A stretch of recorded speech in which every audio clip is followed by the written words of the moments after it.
what's going on, Fiona just told a joke. And she's just thrown to Max, so let's put our hands together and welcome Max. Thank you very much. Do you want me to stand up? It's nice to meet you all. Where should I start? I've been in choirs all over the place. Melbourne Chorale, MSO Music Chorale, St Paul's Cathedral Chorale, blah blah blah. And one of the things that I think is wonderful about singing is, as my father said once when I had to sing a solo, "Dad, will you help me?" Yeah, come in here, I play, you sing. That's what he spoke like. I said, "Oh, sorry Dad, I sang the wrong note." What he said was, if you sing every note on the music exactly as it's written, yeah, a few people might like it. But if you make a bunch of mistakes and it comes from here, everyone will love it. And I've done that ever since. I always, molly around with the harmonies and a few other things, because I know that music's an international language. It doesn't matter the words that come out of your mouth. It's the vibration of the music that comes from here that really matters. And I've sung in a whole lot of languages, and most of them I have no idea what I've been singing most of the time. And honestly, I don't think it matters too much. Dad was a Russian Jew. He was a professional musician, as was Mum. He and his 14 brothers and his sister and his mum and dad ran away from Opatau in Russia. They were a very wealthy family, and during the revolution in Russia in 1914 and 15, they ran away to Berlin. They pretty much left everything behind. Dad started an orchestra in Berlin, which became quite well known. Hitler came to power, and we don't know the exact story, but he lost his entire family. His wife or girlfriend, he lost his 14 brothers. His sister ran away from home when she was 16 with her boyfriend, never to be seen again. And Dad ended up in England when war broke out. And of course he was put in an intern camp called Kitchener, and then ultimately put on a boat that's now infamous called the Dunera. And he came to Australia and settled down in Tatura, where he started, of course, another orchestra. Oh yeah, that's Dad's mum. Oh yeah. And that's my father. Oh, what a handsome man. And Dad isn't. Yeah. We're not sure. We don't think that's Dad, but that's certainly the mother.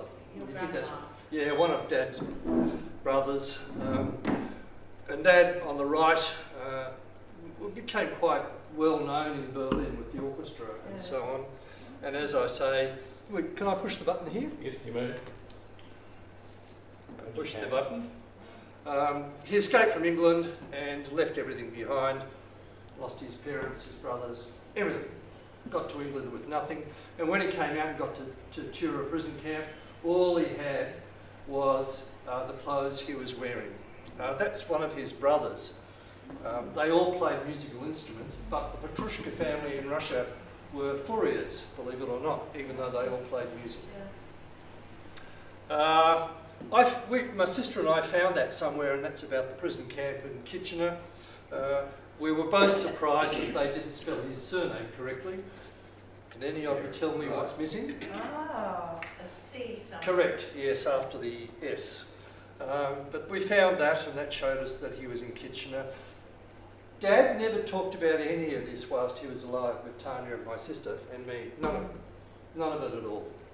After he passed away, the two of us spent a lot of time looking into it and following it up. And what we learnt was absolutely fascinating. That's a photo of the Dunera, as I'm sure you all know. What happened on the Dunera was absolutely appalling. 2,900 internees on a boat that was designed to carry less than half that. Anything private stuff that they had, they lost. And when they got to Australia, as I told you, all Dad had was the clothes he was wearing. And that's a photo of Tatura. So where is the church? Tatura? Yeah. It's near Rochester. Yeah. Yeah, it is. Yeah. even though. The thing that happened there that really made it for my father was two things.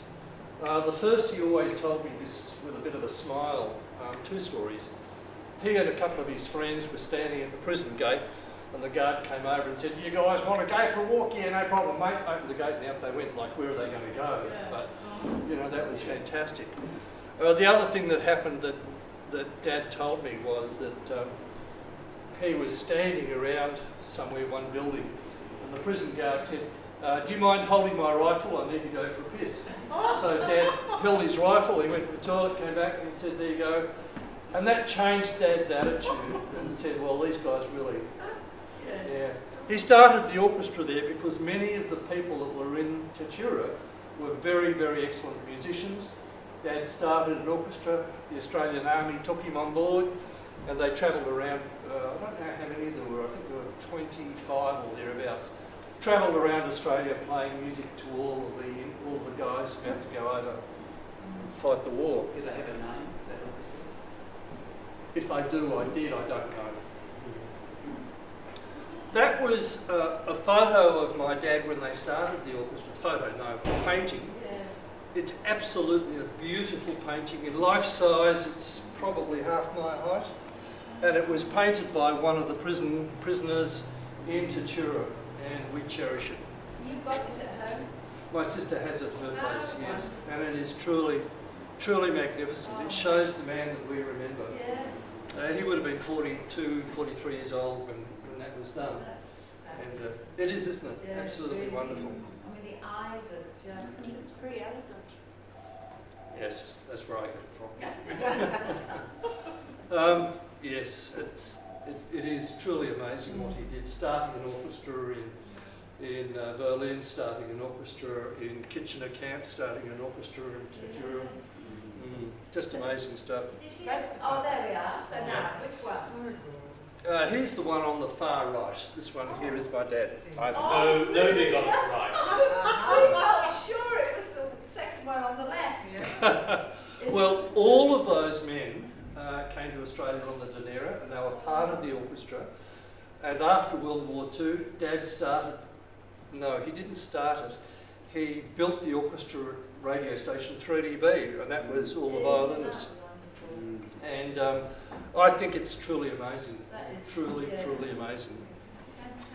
And that photo was taken, we think, in 1946, when he would have married my mother, whose name was Phyllis Batchelor. I pushed the button, but oh yes, there we go. This is a photo of the all of those guys became part of the Melbourne Symphony Orchestra. And this is a photo of the Melbourne Symphony Orchestra. There's my father here. We're not sure when that was taken, but we think it was in the early 1950s. One of the other photos I've got was actually taken at the MSO when Mum was in hospital giving birth to me. Your mother was in the orchestra as well? No, she was a soloist and a composer. And, Max, we've asked you to talk about your father this evening. Perhaps you might talk about your mother on another occasion. But I will. just to say that I did some research yesterday and was astounded to find how many pieces of piano music that she's written. Yes. Yes. So just Google Phyllis Batchelor and yeah, you'd be surprised. And so both parents have made a significant contribution to Australian music. Our home, when I grew up as a little boy, our home was like a music studio. And where was home in Melbourne? Heidelberg. Oh, okay. Oh, that would have been a very nice spot too. Very artistic area. This is a photo taken of my father. We think the ABC Studios, what was then in Lonsdale Street, which is now a hospital, but anyway, we think it was there. Dad played chess. Alex Burek was a famous flautist and a friend. I can't remember this guy's name, and it doesn't matter, but the guy far left is Dad. That would have been taken, we think, in the early 1960s. The thing that's amazing is, I said to you a little while ago that Dad lost his entire family in the Holocaust. his sister ran away with her boyfriend when she was 16, never to be seen again, until the NSO made its first trip to America in 1966. At the end of the concert at the big hall in New York, Carnegie Hall, this lady leaps up on the stage and says, "Which one of you is Ivan? I am your sister." And he hadn't seen her since 1915 when it made news. It's amazing, isn't it? And her son was a senior scientist for NASA. Yeah, it's an amazing story. And of course that was a lovely thing to have too. Absolutely. The MSO Chorale started in 2004 and I was part of that. I don't think I'm in that photo. If I am, I can't see myself because they all look like old people, don't they? So I should have been in there. I really enjoyed music. I loved it. I love how it makes me feel when I want to feel a bit spiritual, coming to life. Just fantastic. I was driving down a street in Horsham about 2 years ago, the main street. I had the windows down and I was singing very loudly, and some lady came up to me and knocked at the window and said, "What are you listening to? It sounds really good." It was the Beatles, you know. Yeah, so that's it. Can I ask you, have you had, I mean, you came from a musical family, but did you train in singing or was My mother she was a famous pianist. She started teaching me the piano and I hated it. Dad started teaching me the violin and I didn't like that either. So I went and did some singing lessons and I've been singing ever since. I won a singing scholarship to sing at St Paul's Cathedral, and they paid for my school fees at Ivanhoe Grammar School. A funny story about that is Dad being Jewish, although he wasn't a practicing Jew. I said to Dad, "How come you're happy for me to sing at an Anglican cathedral when you're Jewish, Dad?" And he looked at me and he said, "It was a good business decision." And I cherish his patriotism. So Max, we've got a chance to listen to you singing. Oh my goodness. Here, Ghost Riders in the Sky. Do you want to tell us a bit about that? Yeah, sure. There's a whole bunch of choirs I've been part of. The ones I really enjoy is where there's a sense of character in everybody and it comes together. And when you open your mouth and you start singing, there it is. Spooky Men is a choir that started in Melbourne, and I joined it and I loved it. All a bunch of weird blokes like me. Everywhere we sang, we just enjoyed it, and it really came out in what we were doing. When I sang in the Melbourne Symphony Orchestra Chorale, yes, the music was wonderful, but they said, "Stop it, it's a C sharp, not a C flat." That takes it all out of it. And so for me, singing now is not about that. It's about making a noise that brings your heart out into the atmosphere. And Spooky Men was part of that. I think there was about a dozen, maybe 16 of us in there. So go right ahead.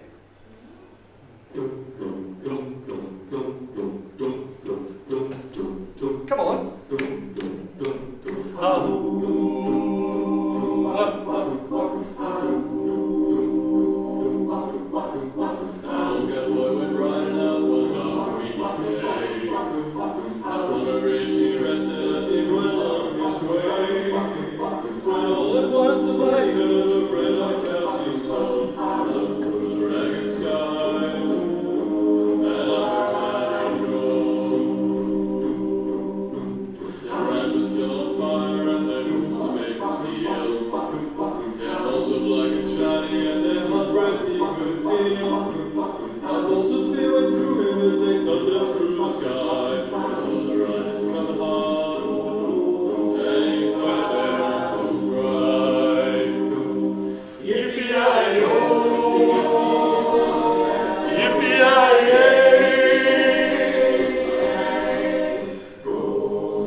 the sky.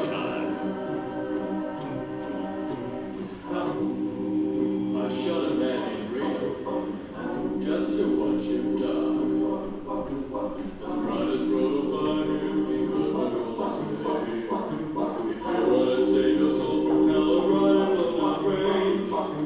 Take cowboy change ways today, or with a single ride. Try to catch the devil's smile across the endless sky. Yippee-yi-yo!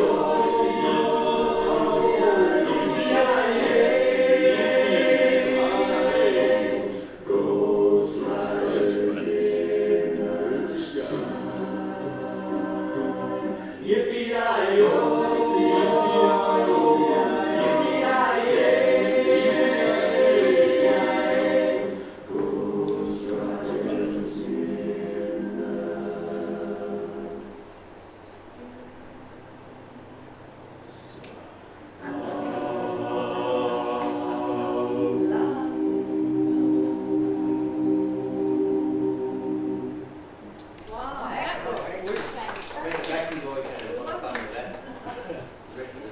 Yeah, lovely to do something like that. Look, one of the things that for me is important about a choir, I started a choir in Horsham called the Voices of Wimmera. I was walking down the main street, and a lady came up to me and said, oh, hello, blah, blah, blah, talked about it. And I said, why don't you join the choir? And she said, oh, I can't sing and I'd be too embarrassed. And I said, I don't care. If you come along, sit down, and even if you don't even open your mouth and you walk out with a smile, music has done its job. And that's what matters. It's not true with all choirs, obviously. I mean, not something like you just heard. If we didn't open our mouth, we wouldn't be there. But it's really important to do that sort of stuff. We started. I'll just throw in that's my role here. Is a groupie. Yeah. MC. I will make you sing with Kevin. I've heard him sing. And I had a lot of fun. Yeah, it's excellent. We started. I met Jonathan Welsh ages ago. He used to be an opera singer. He started a number of choirs in Sydney, Sydney Street Choir, and then he started a choir down in Melbourne. And then he, by not my idea, his started the choir of Hard Knocks. And I took on the role of running around getting some money, got enough to get it started. Most of the people there come from some background which is really unfortunate. Some of them you want to cry about, some of them are drug addicts coming off it, all sorts of really complex and sometimes very sad stories. But they loved singing. And they sang well and they just enjoyed it. And now it still goes on, as you probably heard, and that's terrific. Yeah. Now I've moved to Ballarat. I want to sing with a group that are having fun. And I have a sense that that's what Kevin is doing, making us have fun. Is that right, Kevin? We're hoping to do that. Max, thank you for sharing that story, and I'm sure a lot more stories we're going to hear over dinner this evening. Folks, as B said, and I hope you caught that in the intro, that this is probably the last time under the current or under the laws that come in on Thursday that we can meet here. But we've got all this equipment. I've got the ability to have up to 3 people calling in on a video conference, so I can actually have a camera in somebody's home, and we'll continue doing this sort of thing for as long as we can. And if you've got any ideas about what you'd like to have a discussion on, or anything else about what you'd like to be singing, I've already put a task, some homework in one of the comments down below. So please look at that, and we're adding the alto, tenor, and eventually the bass parts to that. So that's the exercise that we can all be continuing with at home. Thanks again, Max, for sharing that. I'm looking. Thank you for being the inspiration of getting a group of people together to enjoy this. Well, I'm looking at some of the comments that are coming in on the Facebook page. Chris says, "Hi folks, sounds like some merriment. Sorry can't be with you, but I'm there in spirit." So, to all of you at home, thanks for joining us. For those who are watching tomorrow or later tonight, I can't remember, I'm looking at this camera here, so I'm just trying to do everything here at the moment. So, thanks for joining us, and we will be on this page, same time, in a fortnight's time, whether we're physically here or elsewhere. Thanks for joining us.